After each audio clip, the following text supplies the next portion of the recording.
Should you stop contributing to your 401k even if your employer gives you a match when you have a lot of debt? And I know Dave Ramsey and his fans in my comment section have said in the past that 401k contributions should be stopped completely. But if you want the TLDR version of this video, the answer is no. You should not stop contributing to your 401k even if it comes with a match, especially when it comes with a match.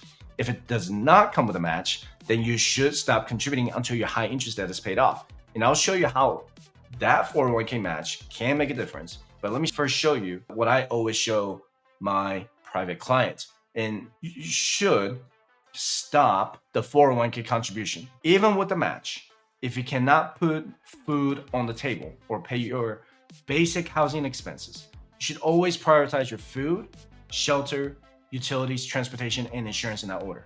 If you can't buy groceries this month, then you should not contribute to your 401k, even with a match. If you cannot pay your mortgage or rent, you should not contribute to your 401k, regardless of a match. If you cannot afford your gas, utilities, or car insurance, you have to stop contributing to your 401k until you have your budget in order. I hope I made that pretty clear, right? So let's say that you can cover your grocery, shelter, utilities, transportation, and insurance. Here's how you want to prioritize your savings and investing. First, you need to have your rainy day fund set aside. Not your fully funded emergency fund, but a rainy day fund to cover your insurance deductibles. And that's typically between $1,000 and $2,000, but no more than that.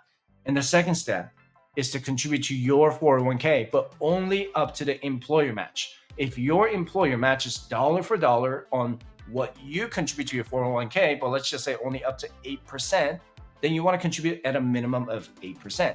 The next step is to pay off your high interest debt. And what is considered high interest debt? If you're in your 20s or 30s, I think anything above 5% should be considered high interest. And if you're at least 40 years old, then anything above 4% should be considered high interest because your time to compound your growth is much shorter than those who are in their 20s and 30s. So what do you think is better? Investing $500 a month, making 10% return, or investing $1,000 a month, making a 7% return on investment? You can't figure out how much you can invest without a budget. There's no way around it. I personally tested out the budgeting app called YNAB, and it's not just an app that can track your income and expenses, but it can even help you create a plan to pay down your student loans, car loans, personal loans, or credit cards a lot faster. So if you're ready to change your life by getting out of the paycheck to paycheck cycle, you can get a free trial without any credit card information by using the link in the description below. And once you have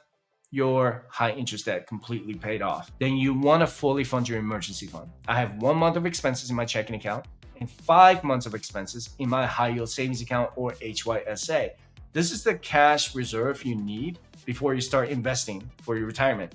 Then the next step is to max out your HSA, max out your Roth IRA, and then contribute to your 401k to get to the 25% savings rate. If you need to max out your 401k to get to the 25% savings rate because you're a high income earner, then that's what you'll need to do. But again, 25% is your target savings rate for your retirement account, okay? So having a match while you're still in debt can make a difference. And I'm gonna show you this, okay? Let's say you have a plan to pay off your high interest debt within 2 years. Your 401k comes with a 100% match if you contribute 5% of your income for this example. So I'll just say that you make $80,000 a year and you're going to contribute 5% of your $80,000 annual salary. Okay, so your employer is going to contribute 5% of your $80,000 annual salary for free. And so that's going to be a total of $8,000. And I don't know why it's not, oh, never mind. One block. All right. So if you do $8,000 just in 1 year, okay? And I'm gonna do 0 contributions because that's all you put in, 7%, and I'm gonna put 30 years right there, okay?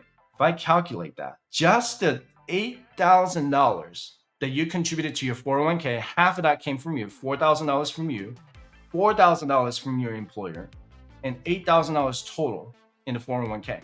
And assuming that you don't contribute anymore, that $88,000 in 30 years is going to be $60,000.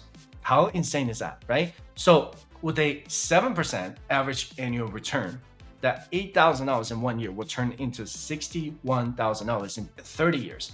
And if you do it for, let's say, 2 years, okay? So I'm going to add another $8,000 here. Let's do 2 years and see where it goes.